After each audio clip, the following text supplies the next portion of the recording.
매일 전해주는 따끈따끈한 경제 이슈와 기업 분석을 전달해드리는 5월 9일 목요일 데일리 마켓 모니터 시작하겠습니다. 첫 번째 이슈는 SK하이닉스, 중국 국영기업의 파운드리 법인 지분 49.9% 매각입니다. SK하이닉스가 중국 현지 파운드리 생산법인의 지분 49.9%를 중국 국영기업에 넘긴다고 밝혔습니다. 중국 국영기업과 협력해 현지 시장 공략을 본격화하기 위한 포석으로 풀이됩니다. 8일 업계에 따르면 SK하이닉스 시스템 IC는 최근 중국 현지 파운드리 생산법인의 지분 49.9%를 중국 국영기업 우시산업발전집단에 넘기기로 계약했습니다. SK하이닉스 시스템 IC는 SK하이닉스의 파운드리 부문 100% 자회사입니다.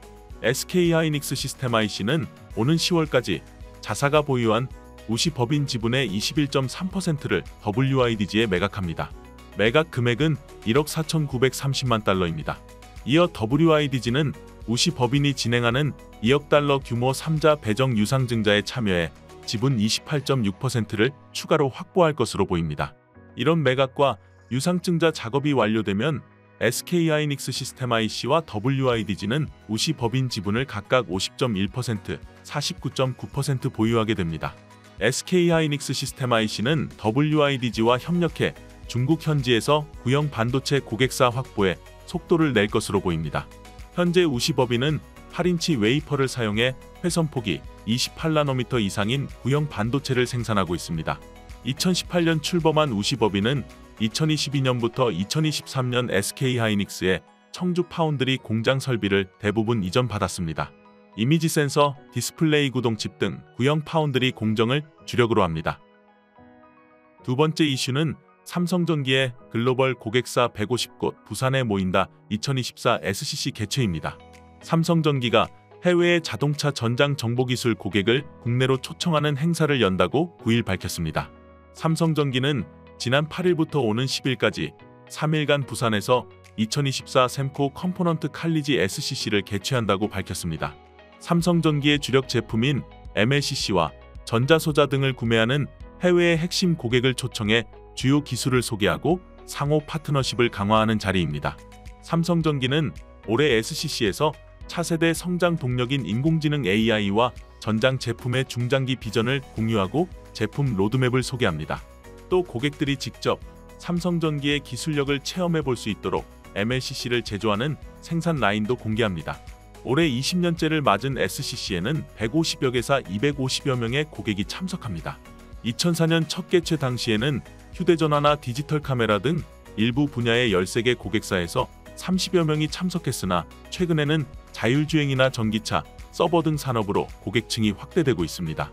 특히 삼성전기의 미래 성장 동력 분야 고객사의 참여가 늘고 있으며 올해 전체 참석 업체 중 산업과 전장 업체 비중은 50% 수준입니다. 삼성전기는 SCC 행사 외에도 고객의 이해를 돕고 신뢰관계를 구축하기 위해 국내 전장 고객 초청 행사, 고객 대상 웨비나 등 다양한 행사를 개최할 예정입니다. 세 번째 이슈는 쿡 연준이사 금융시스템 위험성 낮아입니다. 리사 쿡 연준이사는 사모 신용펀드들의 대출 증가 현상이 금융시스템의 회복력에 큰 악영향을 미치지 않았다고 발언하였습니다. 작년 SVB를 포함한 지역은행 3곳이 파산한 후로 예금 변동성이 안정을 되찾았고 은행 수익성도 견조하다고 밝혔습니다. 상업용 부동산 손실 규모는 주시하고 있으나 관리 가능한 수준이라고 강조하였습니다.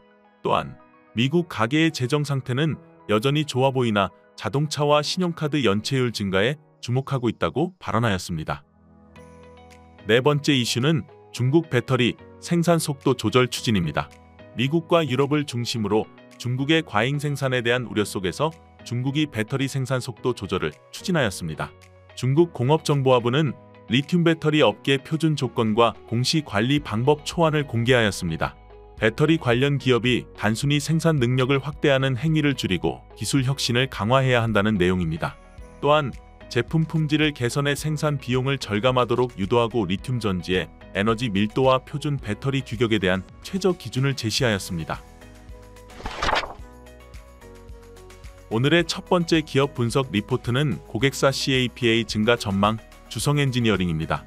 24년 1분기 매출액은 전년 대비 18% 감소한 566억 원, 영업이익은 전년 대비 39% 감소한 70억 원으로 컨센서스를 하회하였습니다.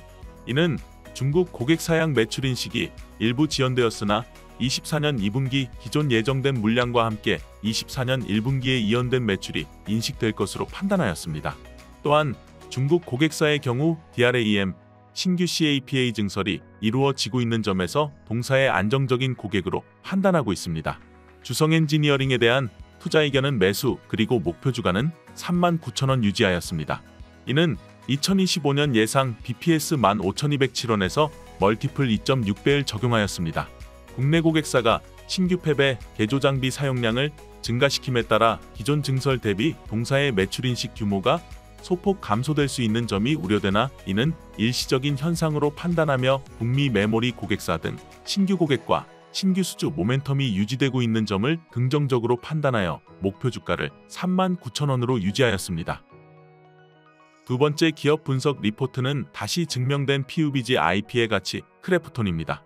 24년 1분기 매출액은 6,659억 원, 영업이익은 3,105억 원으로 컨센서스를 상회하였습니다. PC 매출은 24년 3분기 신규 맵 론도 업데이트 이후 트래픽 증대와 성장형 무기 스킨 판매 호조로 2,437억 원, 모바일 매출은 PUBG 모바일 트래픽 증가와 벤틀리 차량 스킨 판매가 호조됐다는 점 BGMI의 인도 현지화 컨텐츠에 따라 4,023원을 기록하였습니다. 투자 의견은 매수로, 목표 주가는 33만원으로 상향 조정하였습니다. 목표 주가 상향은 PUBG PC와 모바일의 트래픽, 이익 창출력, 다크앤다커 모바일과 쿠키런 인도 출시 일정을 반영해 2024년 추정 지배주주 순이익을 종전 대비 11% 상향하였습니다. 자세한 기업 분석 리포트는 교보증권 홈페이지를 통해 확인하실 수 있습니다. 이상 5월 9일 목요일 데일리 마켓 모니터를 마치겠습니다. 감사합니다.